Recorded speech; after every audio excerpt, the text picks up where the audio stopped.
It's another delicious day here in the Let's Make Food from Food Kitchen, and I have a special guest. Juan, why don't you tell us who you are and what you do? Good morning. We sell coffee, iced coffee, hot coffee, and brewed coffee also. And what we have here is a family-grown coffee from Guatemala. My grandfather pick them and dry them in Guatemala and Huehuetenango. And we bring them here in Summer County. We roast them here freshly for everyone to try our coffee. And this is what we have. We have the medium roast coffee, and we have the French press, the drip, and the I forgot what the other. It doesn't say. Yeah. Well, yeah. We have the Guatemalan coffee, and I started from my grandfather. He started to pick them there, and well, first he had a property there, so he purchased his own property, and he bought an acre land, and as a young man, he would plant them, and from there we just had an idea. Me and my brother-in-law and my sister, we just had a crazy idea that we. Those are the best ideas, the crazy ones. Yeah, yeah, the crazy idea of we just had an idea that we'd bring them here, and then it's family-grown coffee, and we trying to expand, and Yeah. So your coffee, just so that we're clear, is grown in Guatemala by your family. Yes. And then imported by your family. And then brought here to Sumner County, Tennessee in Gallatin, correct? Yes, and you can roasted. Yeah, you can find us in local events also, and here around surrounding Sumner County areas, and also in Nashville, Tennessee. So we're out there also.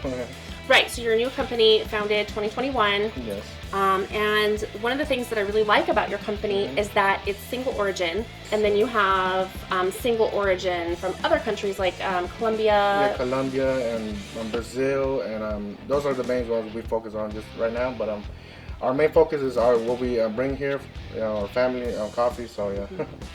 So the single origins that you get from other countries, are they local families as well? Yes, they're local. Yeah. Awesome. That's awesome. That's what I love to hear. So I want to get some education going for some of the viewers on the process of coffee. So you grow it in Guatemala. It's picked. Then what happens? Well, when they dry them, I mean, it's just a process of they dry them, and then they just lay them out and dry them, and it has to get to a certain temperature, and then and then. Yeah. So then they get them dry. Then they package them up and ship it to you guys? Yes, well, actually, when everything's ready, when it's green, we actually have an importer in Guatemala City, and from there, we import from Guatemala City all the way to Sumner County, and so. And your family personally does that? Yeah, they personally do that, so yeah. Okay, and so this is what the green coffee looks like? Yeah, that's right? Yeah, that's the green coffee. I'm gonna take a look at that. So this is what the green coffee bean, and it's just dried, not processed any other way. Is that? Yeah, yep. So, the coffee arrives to you. Yes. Then what do you do?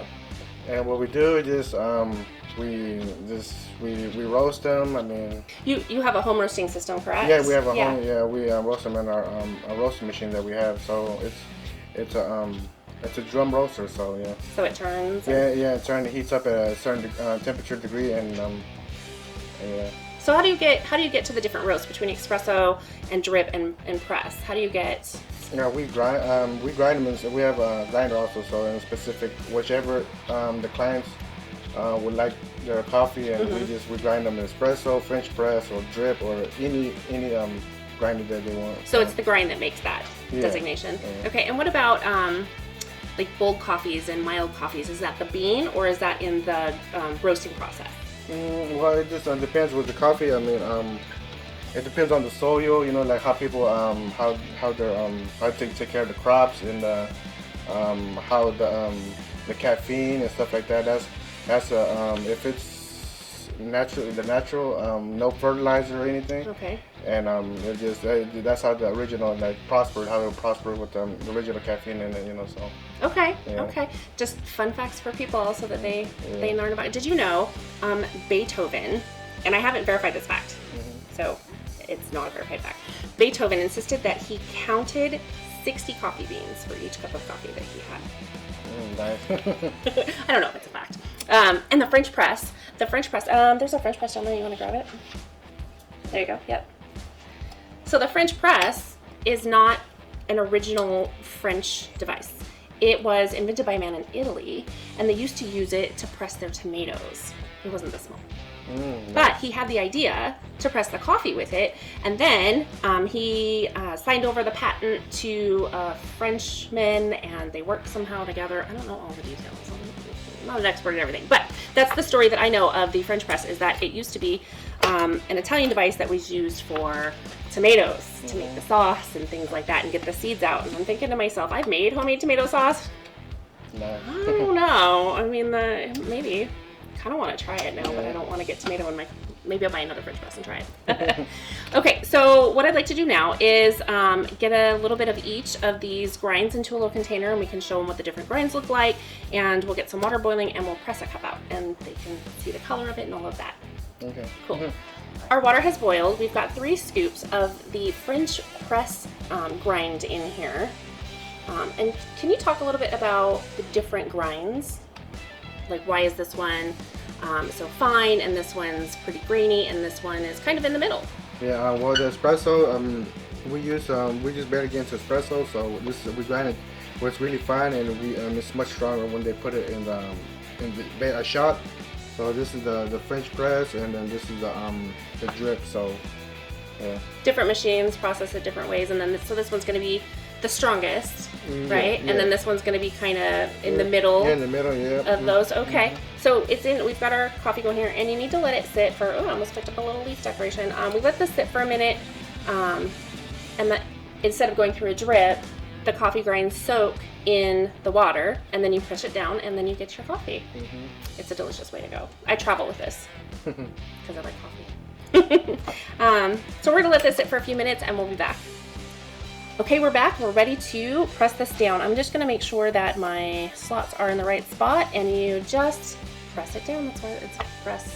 Do I have to speak French while I do this? I don't speak any French. Yeah, there we go. Well, good. Then I don't feel so silly for saying it. So I'm just gonna pour this, and you guys can see that nice color that's in there. Oh, it's beautiful. It smells so good. It smells nice. Okay, I'm gonna do a cup here and a cup here. It's a small French press, so I don't always get full cups, but that's okay because I put a lot of cream in my coffee. I always have. So here is a cup for you, and we've got some local honey from Don's Market. You've seen it before.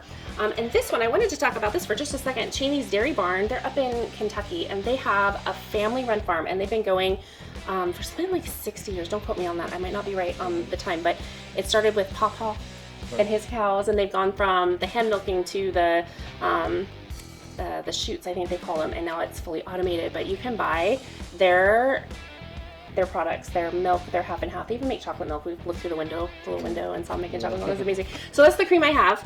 So local cream, local coffee. There's cream there if you would like some, and honey. I made a little mess. I dripped. Can't help it. It happens a lot in here.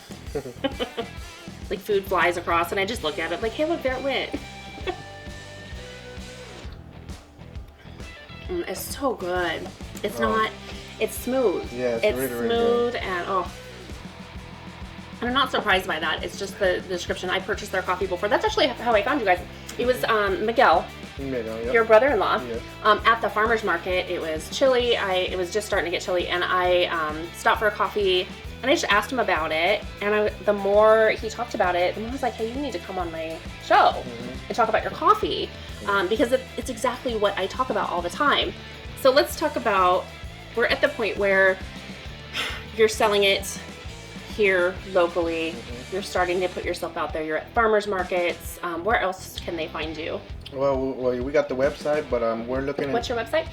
It's roastandbrews.com. Roastandbrews.com. Yes. Go look it up. Yep, and the future goal is that we hopefully one day we have a coffee shop, and we're looking into something for our customers that's been supporting us for the longest, and we're looking into like a coffee cater for you guys, and that's gonna be pretty exciting for everybody. Yeah. Yeah, like a office meeting coffee catered or something? Yeah, it's like it's a mobile cater, and I think Miguel was talking about that. Yeah, and we're gonna have the espresso machine on there, and we're gonna be serving espressos, hot coffee, maybe get into the iced coffee also for you guys to try locally in Sumner County and in Nashville also. So yeah.